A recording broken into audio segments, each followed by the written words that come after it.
Municipal ఆఫీస్లో మరియు ముసాయిదా ఓటర్స్ లిస్టుకి సంబంధించి ఆబ్జెక్షన్స్ చేసేయడానికి మున్సిపల్ కమిషనర్ గారి ఆధ్వర్యంలో జరిగిన మీటింగ్లో all India Majlis Ittehadul Muslimeen party తరఫు నుంచి మేము ఇక్కడ హాజరవడం జరిగింది.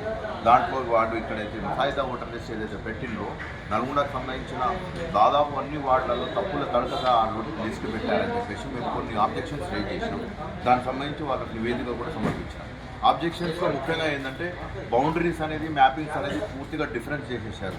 వితౌట్ డిలిమిటేషన్ నోటిఫికేషన్ అనఫిషియల్గా డిలిమిటేట్ అయినాయి. కొన్ని చాలా దగ్గర వరకు కొత్త ఓటర్స్లని గ్రామ పంచాయతీ ఓటర్ ఎలక్షన్స్ కాగానే ఇక్కడికి షిఫ్ట్ అయిన ఓటర్స్ సస్పెక్టెడ్గా లిస్ట్ ఐడెంటిఫై చేసినాం.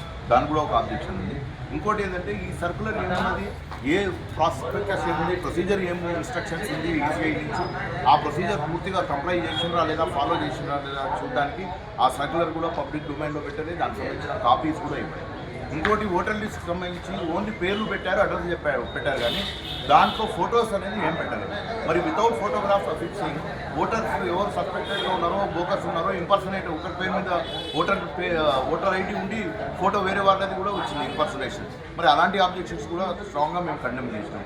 ఇంకోటి ఏంటంటే ఆల్ వార్డ్స్లో యూనిఫామిటీ లేదు. కొన్ని వార్డులో 3,000 ఓట్లున్నాయి, కొన్ని దగ్గర 2,000 ఓట్లున్నాయి, 1,800 ఓట్లున్నాయి, 2,200 ఓట్లున్నాయి. ఆ యూనిఫామిటీ మెయింటైన్ చేయలేదు.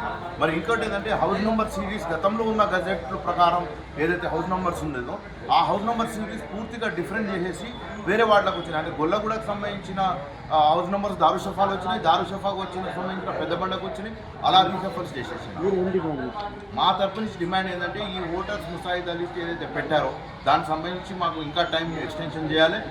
ప్రతి పార్టీ హెడ్కి ఆల్ వార్డ్స్కి సంబంధించిన ఓటర్ లిస్ట్ అనేది ఒక్కొక్క కాపీ ఫ్రీగా డిస్ట్రిబ్యూట్ చేయాలి. మేము దాని ప్రకారం క్రాస్ చెక్ చేసుకుంటాం. క్రాస్ చెక్ చేసుకున్న తర్వాతనే దీన్ని ఫైనల్ లిస్ట్ చేయాలి. అప్పటి వరకు టైం ఎక్స్టెన్షన్ చేసి అప్పటి వరకు ఫైనల్ లిస్ట్ అనేది పబ్లిష్ చేయొద్దు.